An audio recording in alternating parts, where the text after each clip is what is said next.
Okay, welcome to this mini lecture on the principles of American foreign policy during the Cold War. Just to kind of recap what we've talked about so far, but the Cold War was a conflict over ideology between the Soviet Union, known as the USSR, and the United States. And the two sides kind of broke into what we call spheres of influence. These are areas of the world that we have almost direct control over or heavy influence over. So the two sides became known as the East and the West. The Soviet Union sphere of influence was called the East. The American sphere of influence was called the West. Other people have said that the Soviet Union sphere of influence really were the have-nots. This was a group that didn't really flourish economically, that didn't have individual rights, human rights, and kind of was kind of a depressing place to be, and we'll see that later on in the Cold War. While the other side, the United States sphere of influence, was called the haves, meaning that we had economic successes after World War II, especially in places like Germany and Japan. And so the world separating between East and West, between the haves and the have-nots, between Democrat capitalism on one side and communism on the other side. And so now we kind of have to see how this is put into practice. We know that George Kennan kind of announced in the long telegram what the real intentions of the Soviet Union were. It was Churchill that identified that an Iron Curtain had fallen across Europe. And finally, it was President Truman in 1947 where he kind of lays out the beginnings of American foreign policy during the Cold War. We can look back and look at President Wilson's idea of making the world a safer democracy, and we talked about Wilson's burden and everything. And I think we can see it in some of those ideas encapsulated in the speech that President Truman gave in 1947, that he lays out what he calls, or what becomes known as the Truman Doctrine. So let's kind of go over some of those words that he said. He said in his speech that at the present moment in world history, nearly every nation must choose between alternative ways of life. The choice is too often not a free one. So he's talking about how the countries in the East, in the Soviet sphere, didn't really choose to be part of that. It just happened to be that after World War II, the Red Army, the Soviet Army, just didn't leave, and so they brought those nations into their sphere of influence unwillingly. Truman goes on to continue. He says, one way of life is based upon the will of the majority and is distinguished by free institutions, representative government, free elections, guarantees of individual liberty, freedom of speech and religion, and freedom from political oppression. The second way of life is based upon the will of a minority forcibly imposed upon the majority. It relies upon terror and oppression, a controlled press and radio, fixed elections, and the suppression of personal freedoms. And so here President Truman lays out the two ways of life, the differences between the East and the West. And then he goes on to say this, and this is probably the most important part. This is really the Truman Doctrine in his words. He said, I believe that it must be the policy of the United States to support free peoples who are resisting attempted subjugation by armed minorities or by outside pressures. He also said, I believe that we must assist free peoples to work out their own destinies in their own way. And he said, I believe that our help should be primarily through economic and financial aid, which is essential to economic stability and orderly political process. And so here we go. Truman is kind of echoing what President Wilson said about making the world safe for democracy, and he's going to do the same thing in the Cold War, and he announces that in the Truman Doctrine here in 1947. One way that we do this is through something called the Marshall Plan. This is a government program designed by the Secretary of State at the time, George Marshall, where we decide we are going to help rebuild the countries of Europe that were suffering after World War II. And if you remember the Treaty of Versailles, one thing we didn't like about the Treaty of Versailles is that it kicked someone while they were down. And so here we have the Marshall Plan, which is not only like reaching out a helping hand, but brushing the person off, our former enemy in Germany and other countries, and helping them get back on their feet. So this is called the Marshall Plan. It took place between July of 1948 and 1952, and it cost us $10.2 billion we just gave to these countries. 22 nations received aid from the United States. One of those nations who, well, it would have been 23 nations, but Czechoslovakia, which is behind the Iron Curtain in the Soviet sphere of influence, initially said yes, they could use some help, but they got a midnight call from Joseph Stalin, and the leader of Czechoslovakia visited Moscow, and when they got out of that meeting, they decided they were not going to accept aid from the United States. But 22 nations did, and here's a list of those countries and how many millions of dollars they got, and you can see the United Kingdom, France, Italy, Germany, and the Netherlands are near the top. We gave them everything from food to other economic aid, agricultural aid, things like that. We even brought whole factories over so people there would have jobs. So it was a highly successful program. And so when we look at the differences between the Soviet sphere and the American sphere, and we think about the concept of haves and have-nots, suddenly in Europe we have the Iron Curtain clearly separating the two spheres of influence, and on the west side, those nations seem to be getting economically stronger, and on the east side, the Soviet side, they seem to be getting weaker, and so the gap between the haves and the have-nots widens as a result of the Marshall Plan. Another great story about how we started to maybe live up to our principles of trying to make the world safer democracy and help people be free happened in Berlin. At the end of World War II, Germany was occupied by both the United States and the Soviet Union.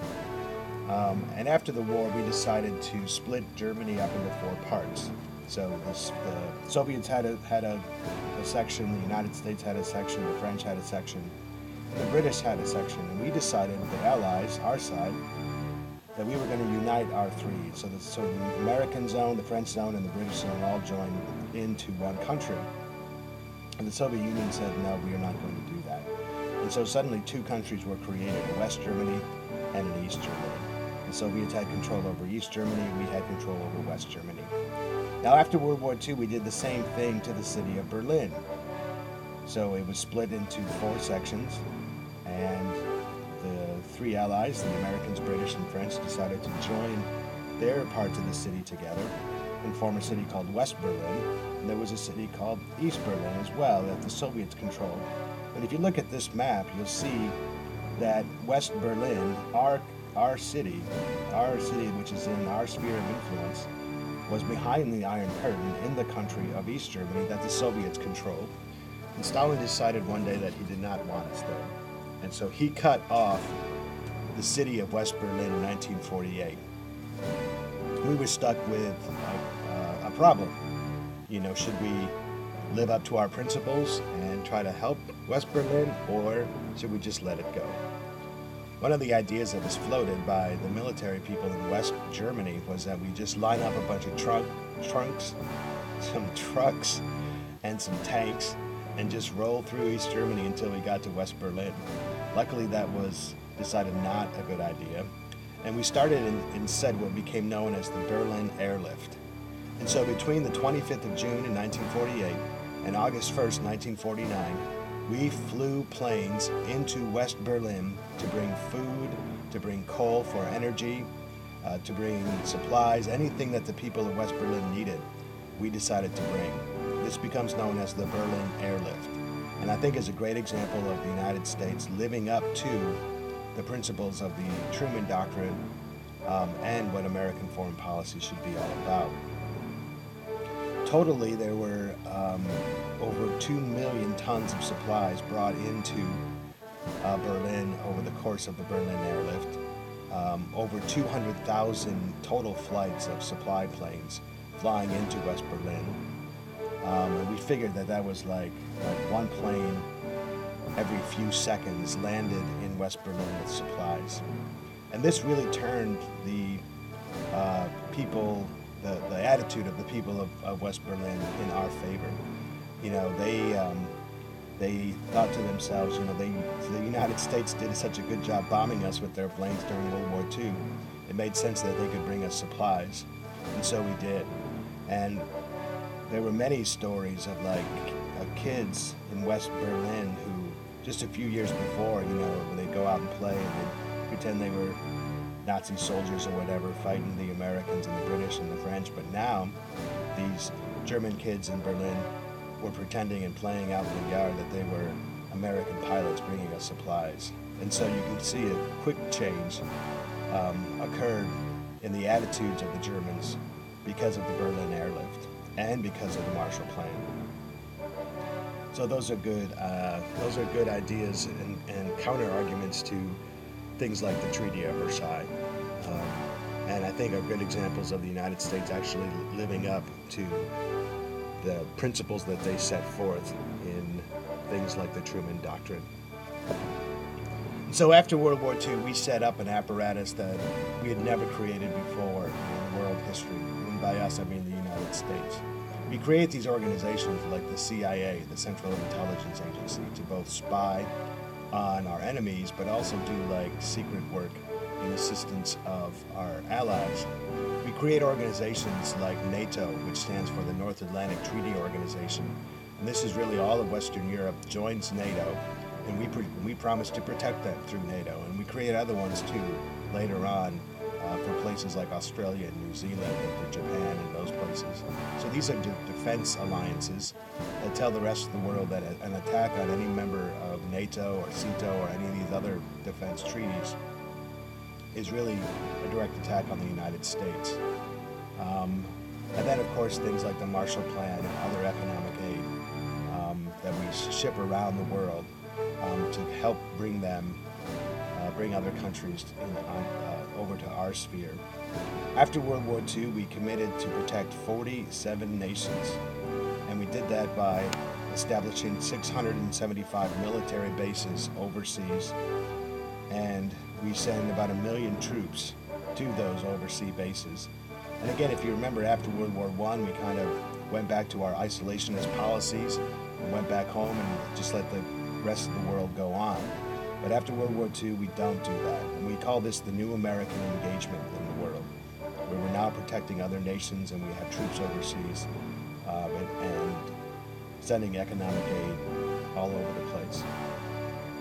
The document that kind of set out American policy here is called NSC 68.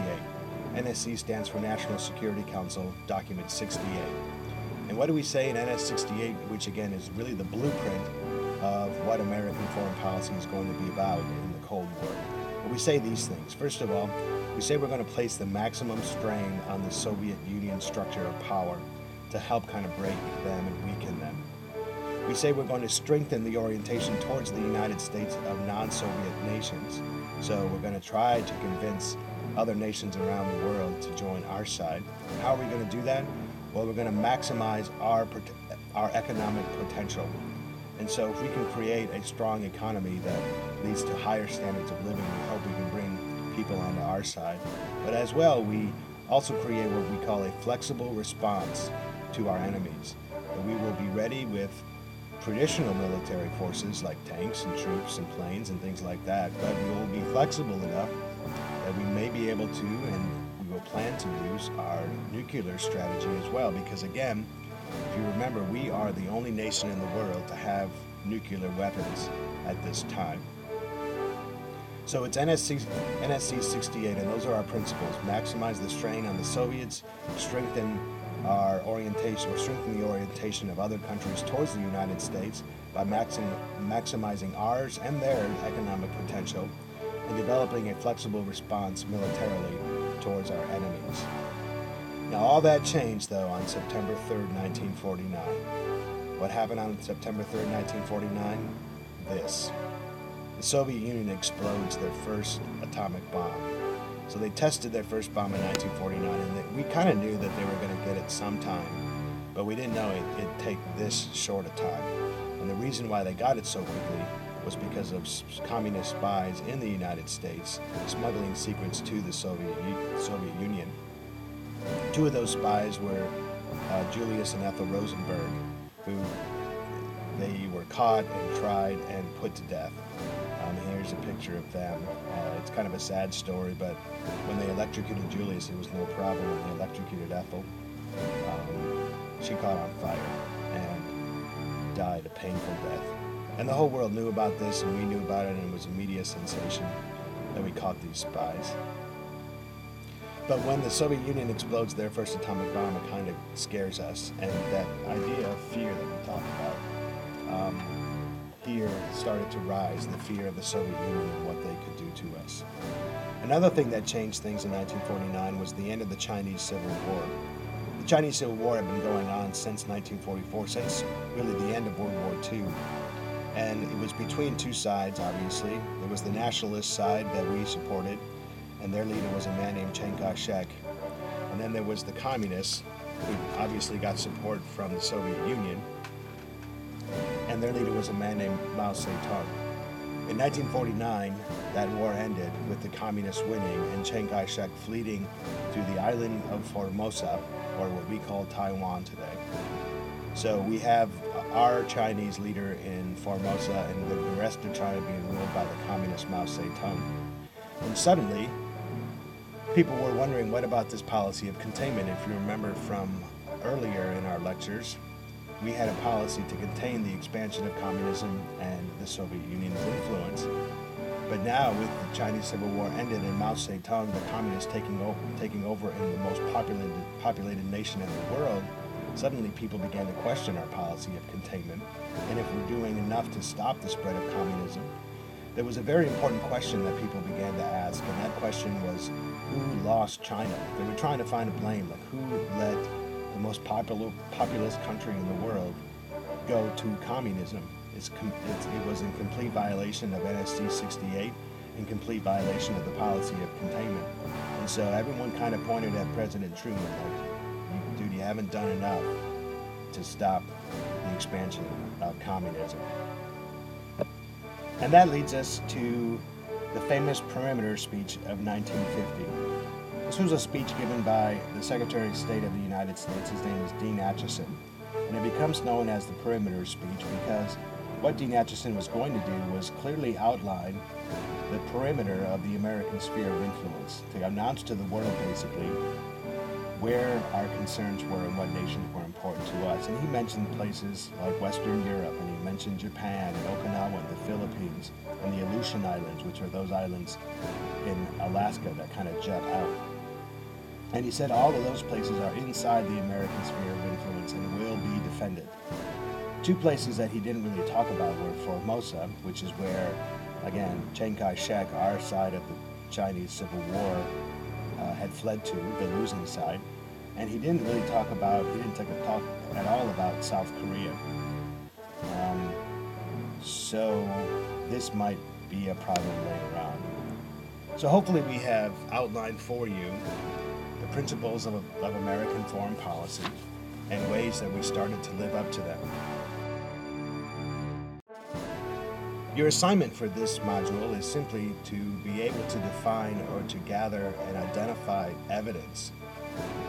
We don't really need a claim statement like we did in our last module. You just want to bullet point some evidence that can be used to define and explain what the principles of American foreign policy are. And so on the Moodle, all you got to do is find those principles of the American foreign policy during the Cold War, and some evidence of it being put into place, put into power. And you don't need complete sentences. We just need bullet points as a skill, as evidence that you have the skill of picking out evidence. We'll make some sense of it later on, but right now we just want you to be able to pick out and document actual, factual, real-life, quality evidence. So do that in the Moodle, and once you get all of those done, then we'll have you move on to the next module. Thank you.